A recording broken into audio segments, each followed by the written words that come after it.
Welcome back to the Cap Report. In this one, we'll be discussing my predictions for UFC 299, Sugar Sean O'Malley versus Marlon Cheeto Vera for the UFC Bantamweight title. What a card we have here. It's so stacked. I mean, you look at the prelims, you got Gamrot, Dos Anjos, Blades, Almeida. The card opens up with Peter Yan versus Song Yadong. I mean, you've got MVP's debut in the UFC, a 5-round co-main between Dustin Poirier and St Denis. I mean, it's crazy. I mean, we'll go over the entire main card with some analysis and predictions. For this card, we're going to have a very brief start in the prelims and work upwards.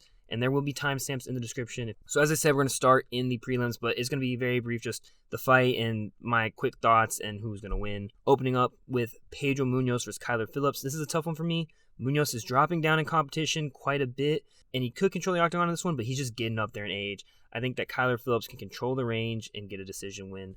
Next up, Matej Gamrot versus Rafael Dos Anjos. I love RDA, but he's kind of getting old in the game at this point. I think he might be able to stuff some of the takedowns from Gamrot, but I don't think he's going to be able to defend them all. I see Gamrot getting the fight to the ground consistently in each round and eventually controlling it there. Maybe he gets a decision win, but I see Gamrot getting a third-round TKO, unfortunately. Next up, Caitlin Chukagian versus Macy Barber, or now Caitlin Serminara, I believe. Barber's continued to develop over time, and I'm hoping this is where she takes another step forward. I do think Chukagian could steal like a decision win with some maybe effective distance work, but I think over time, Barber's going to be able to find a way to land, maybe get the fight to the ground, and ultimately have Macy Barber by decision here. And finally, in the featured prelim, Curtis Blades versus Jailton Almeida. By far the biggest test of Almeida's career. The big question is, can he get Curtis Blades to the ground? And how will he fare there? I think there's a good shot that he can, but I think that Blades is going to be able to defend a couple takedowns and ultimately find a third-round knockout. Opening it up in the bantamweight division, a former champion, currently 4th-ranked Petr Yan takes on 7th-ranked Song Yadong. Yan is 16-5 and comes into this fight on a 3-fight losing streak to Merab, O'Malley, and Aljamain Sterling. Though both the decisions between O'Malley and Sterling were very close, questionable, highly contested. I felt that he won the O'Malley fight.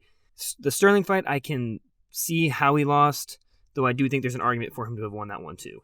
Song Yadong comes into this fight at 21-7 on a 2-fight win streak with wins over Ricky Simón and Chris Gutierrez. It's been just about a year since Yan has been in the octagon, and it will be interesting to see if there's any changes or updates in his game in that time frame. Considering this is a 3-round fight and he tends to be a slow starter, I'm also interested to see where this fight kind of plays out. Will it mainly be boxing exchanges, or will we see Yan use some of his grappling as well? An aspect that actually Song Yadong has been developing too recently. Now for Song Yadong, I think the path to victory is going to be through pressuring Yan early. Yan generally takes time early to download information from his opponents, which tends to make him a slow starter. Getting a quick start in a 3-round fight can be huge here for Song. If Song can pressure Yan early into pocket boxing range, I think he can land effective strikes before Yan can get a true read on him.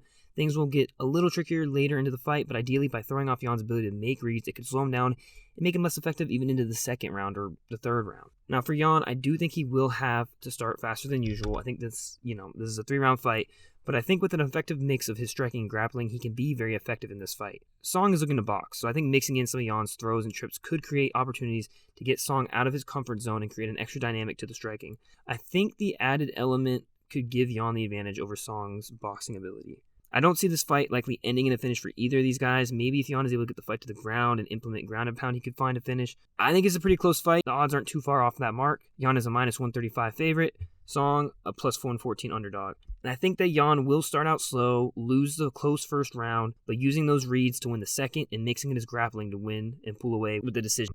Moving up the card, in a top 15 matchup between 4th-ranked Gilbert Burns and 11th-ranked Jack Della Maddalena. Gilbert Burns is 22-6 on a single-fight loss streak to Bilal Muhammad, though he tore multiple muscles in his shoulder in that fight, so I don't put too much into that performance. You could see, honestly, the fact that Bilal didn't finish him that fight is crazy. Now, Maddalena is 16-2. Undefeated in the UFC, riding a 6-fight win streak, including most recently a split decision win over Kevin Holland. Now, this could be a changing of the guard fight, as there's a 10-year age gap between these two. It's actually a lot of these kind of fights on this card. Burns is 37, so he really is getting up there in age. One has to wonder if it's going to catch up to him here. For Burns, what is the path to victory? I think he'll want to take a grappling approach to this fight. He could stand with Maddalena, as Burns does hold power in his hands, but I think Maddalena will likely get the better of him overall in that area. So is it worth looking to kind of crack him? There's a risk of you getting outclassed, and you've been chinned before. Getting the fight to the ground definitely is a better option here. He'll have to look out for Maddalena throwing out guillotines, although that may work out in Burns' favor if he does, creating opportunities for scrambles and allowing Burns to find more dangerous positions. But yeah, I think Burns is going to want to get this fight to the ground and look for submissions, and maybe if he's successful with that, he can open up the striking later in the fight. It could be an option if in the third round he's taking the fight to the ground, made Maddalena wear his, weight, kind of gas him out a little bit, and then you have the takedown threat in the striking. I do think that creates an opportunity for him to strike maybe later in the fight. I think a decision win is most likely his option here, followed by submission. Now, for Maddalena, keep this fight on the feet. He has solid takedown defense, so long as he makes the right decisions. He can't afford to look for a guillotine or even play,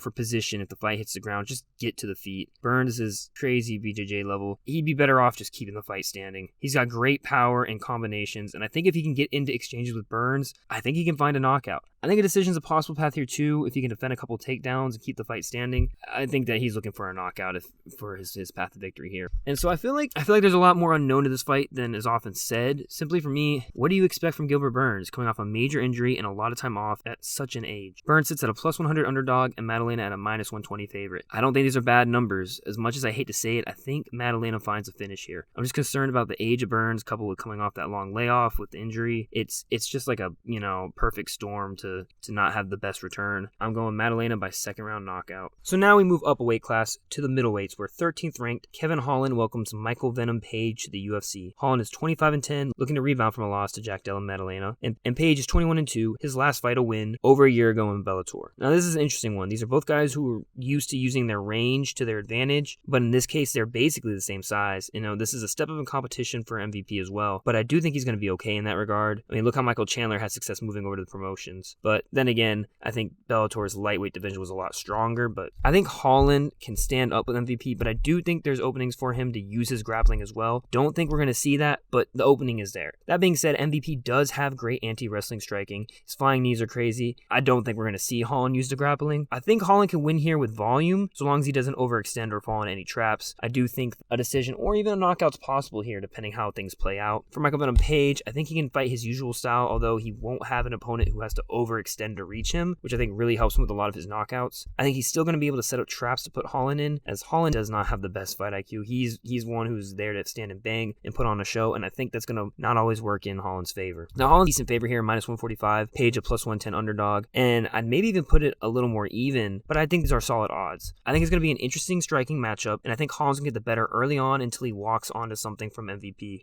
I think Michael Venom Page gets a second round knockout here. I think it's going to be very similar to the Wonder Boy Holland fight, where he's not going to want to grapple, and he's going to have success, but eventually he's just going to get caught and get finished. Now we have a unique co-main event for this card, a 5-rounder in the lightweight division as 3rd-ranked Dustin Poirier faces 12th-ranked St Denis. Poirier is 29-8, coming off of a rough knockout loss to Justin Gaethje. Denis is 13-1, 5-fight win streak, all finishes, including wins over Thiago Moises and Matt Frivola. Now this is an important fight in the lightweight division. There was a point where the top 5 felt like they were kind of isolated from the rest of the division, so it's good to see them have to fight up-and-comers. It's similar to how Gaethje had to fight Fiziev. Now it's a huge jump up in competition for St Denis, going from Frivola to an all-time lightweight in Poirier it's a big step up. It's another fight with a notable age gap, 6 years. Poirier's starting up there at 35, but he's never lost 2 fights in a row. So now getting into the details of the fight. How does St Denis approach and win this fight? I think that he should be looking for an early finish. He's never gone 5 rounds before, only to a decision once in the UFC, so I'm not sure how his gas tank's going to fare. And do you want to see that from his perspective when you're fighting someone who gets better in the later rounds? I think he's going to want to mix his striking and wrestling together for this one. I think if he gets Poirier to the ground here, they'll eventually make it back to the feet. But continuing to give wrestling looks and tying that in with body kicks, I think can try and lower Poirier's hands to open up the head kick. I think he's likely going to maintain a high guard, so both the takedown looks and the body kicks should be there. If not, maybe it just leaves a chance to gas Poirier late and open up a finish that way. From Poirier's perspective, I think he won't have to do anything particularly different from his normal game. His underrated takedown defense, as he defended takedowns from Khabib, from Oliveira, he has underrated takedown defense. He has a dangerous guillotine, which could be effective against St Denis, but at the same time, you got to be careful, that could open him up to, bad positions on the ground. But I think he does have an underrated ground game as well, and he's good at scrambles, so I don't think he's going to have to worry too much if he gets taken down as long as he plays it right. That being said, I do think it's best for him to try and keep this fight standing. I think he should try to maintain boxing range with St Denis in the early rounds, and then kind of ramp things up a little bit later when it hits the later rounds. More output, looking to get Denis against the cage. Poirier can overwhelm him with volume. Now, how do I see this playing out? I think St Denis is going to come out explosive early on and give Poirier some issues. I think Poirier is going to be able to defend the takedowns early, O'Malley, but St Denis will have some success with the kicks in the stand-up. I think he's getting some leg kicks, some body kicks. Poirier might not check him enough. I do think Poirier's going to land some leg kicks back, but then I think over the next 2 rounds, the takedowns are going to get harder to land, and Poirier's going to start to take over. I think he's going to start putting together combinations more successfully and overwhelm Denis in the 4th when he starts to gas. Now, also, I will say there's talk about Denis having a staph infection. I had Poirier either way, but I think that only plays more into this prediction, as I think it will make him gas earlier, take a little more of the power out of his shots. My pick is Poirier by 4th round knockout. Finally, we reach the main event. Back to the bantamweight division where the champion Sean O'Malley defends his belt in a rematch with 5th-ranked Marlon Chito Vera. O'Malley is 17-1 and is on a 5-fight win streak with a no contest mixed in. Chito Vera is 21-8, coming off of a win over Joe Munoz. It's been nearly 4 years since these two previously fought, where Chito struck a nerve in O'Malley's leg, deadening the foot, ultimately later putting O'Malley out with elbows on the ground. Now, both guys have developed since then. O'Malley probably a little bit more than Vera, but it makes for an interesting matchup. It does feel like O'Malley still harbors pretty negative feelings about their previous fight, and one has to wonder if it will play into his performance at all, although I don't think it will. It's something to ask. This matchup looks to see O'Malley's footwork and counterpunching style versus Vera's kind of prodding and sniper-like striking style. I do worry that this could turn out to be a bit of a boring fight, given how these guys kind of approach it. I think we're going to need to see some development in the output of Vera to really see something happen. We're going to start with O'Malley. I think his best and most likely path to victory here is a decision. I don't think he's going to be able to put Vera out, as Vera has such a strong chin. I think there's a chance of Vera pressuring. If Vera's pressuring enough, he can maybe pull him into something, but Vera doesn't seem to bite on the feints that much, so I don't see it being too likely. I do think O'Malley needs to make sure to bank those early rounds, as Chito tends to be a slow starter, so take what he gives you know what I mean? Throw a little more volume to make sure that you get those early rounds, and put a lot more pressure on Vera to either finish you or, to win those last 3 rounds. I think O'Malley can use his reach and the leg kicks to get output and damage early to win those and get ahead on the scorecards. I think he's going to want to use his feints and footwork to keep himself from getting caught against the cage as well. This fight is in the bigger cage, which should be somewhat beneficial for O'Malley. I think it gives him more of an advantage than Vera. It gives him more space to move around, as in their first fight it was in the apex. And I think for O'Malley, it really is going to be about controlling the spacing and pushing forward when Chito starts to get him close against the cage. Chito likes to catch guys moving laterally as they try to get out from having their back against the cage. O'Malley should look to kind of feint, maybe try to push kick, something to clear up space to allow him to press forward and get out of that situation. He does move forward enough that he can kind of feint that to get himself space when he is starting to get pushed against the cage. Chito was respecting him in their first fight and would cede that space when O'Malley did kind of feint and move forward. I think volume could be another factor in winning this. Chito doesn't throw a lot, so if O'Malley can just throw more than him, it could help him edge out rounds, especially if this does go to a decision. For Chito, if we don't see an improved version of him, then he is likely looking for a finish to win this. If he does win a decision, he's going to have to drop O'Malley a few times like he did Rob Font,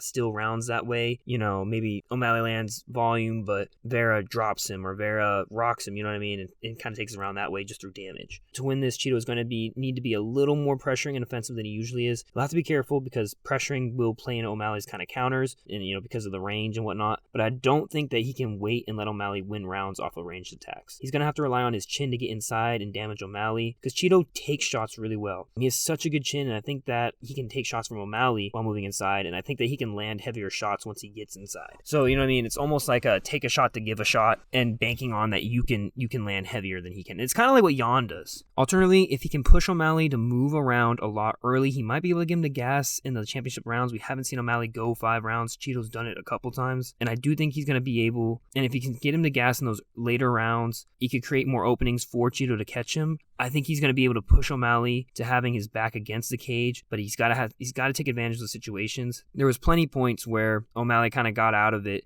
or got away from it in their first fight. I do think he should mix the front kick in more when he has him against the cage too, just to give him an extra look and see what way he goes. And I think that if he brings in the threat of that, O'Malley's not going to try and take him down, so maybe it will give him more reads off of O'Malley, that if he's able to get O'Malley against the cage, throw a front kick or something like that, O'Malley's not going to try to push forward to get away from the cage. He's going to be forced to move side to side laterally, and then the next time Vera gets him against the cage, it gives him more reads to try and find that knockout. I think leg kicks will be important to land. I do think leg kicks are going to be important to land, as O'Malley has been proven to be brittle at times, and I think that simply comes with his height and weight distribution, within his body for that weight class. He's really tall for that, so he's just not as well centered as other guys in this division. And I think that those leg kicks are going to help limit the movement, slow him down, take some of the power out of his shots as well.